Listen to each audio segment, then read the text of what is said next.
আমি যতটা জেনেছি এই মাটি খুঁড়ে নেওয়া হয়েছে বিষয়টা এরকম না। ওখানে যখন আপনার ব্রিজটা হয়েছে কিছু অবস্ট্যাকেল কিন্তু রাখা হয়, মাটি দেখবেন যে ছোট ছোট ব্যারিয়ার তৈরি করা হয়, সেখান থেকে মাটি সরানো হয়েছিল, ওটা প্রয়োজনেই সরানো হয়েছিল।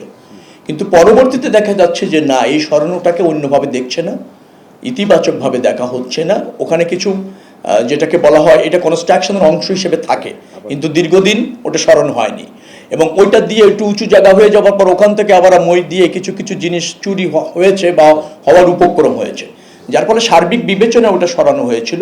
এখন আবার সিদ্ধান্ত নেওয়া হয়েছে ঠিক আছে, ওটা এক্সট্রা মাটি ছিল, এক্সট্রাভাবে ভরাট করা ছিল অবস্ট্যাকেল তৈরি করার জন্য, অথবা কনস্ট্রাকশন কাজের সহায়ক হওয়ার জন্য। দেখবেন যে কোনো সময় আপনি ব্রিজ করছেন, নদীর কিছু অংশটাকে কিন্তু মাটি ফেলছেন, পরে যখন ব্রিজ চালু হয়ে যাচ্ছে আবার সরিয়ে ফেলছেন, ওটা অস্থায়ীভাবে ছিল। কিন্তু যেহেতু এই ধরনের একটা মেসেজ গিয়েছে, যার জন্য আমরা বন্ধ করে ওখানে গাছ লাগানোর চিন্তা করে দিয়েছি যে ওখানে গাছ লাগানো হবে।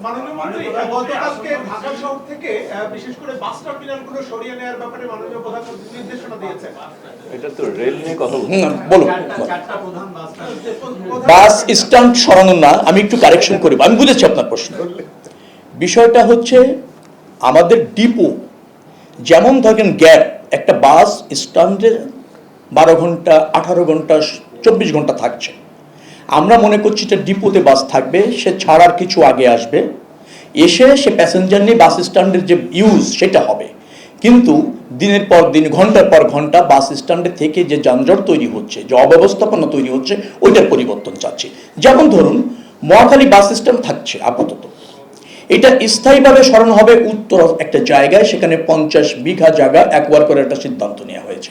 কিন্তু মহাখালী বাস স্ট্যান্ডের যে জট তৈরি হচ্ছে বাসের, সেখানে সার্ভিসটা নিশ্চিত করা যাচ্ছে না বিধায় যেসব বাস ছাড়বে সেটা মহাখালী বাস স্ট্যান্ড ব্যবহার করবে।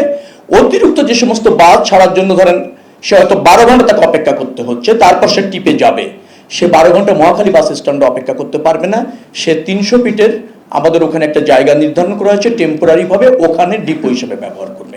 বাস স্ট্যান্ড সবগুলি সরবে, কিন্তু এই যে রাতারাতি সরে যাচ্ছে আমি তা বলছি না। যেমন ধরুন সায়দাবাদ বাস স্ট্যান্ড, সেটাকে কাজপুরে একটা জায়গায় সেট করা হচ্ছে, বাস স্ট্যান্ড করা হচ্ছে, স্থায়ী সেট না, সে ওখানে শিফট হয়ে যাবে, পর্যাপ্ত সুবিধার পরে কেবলমাত্র চলে যাবে।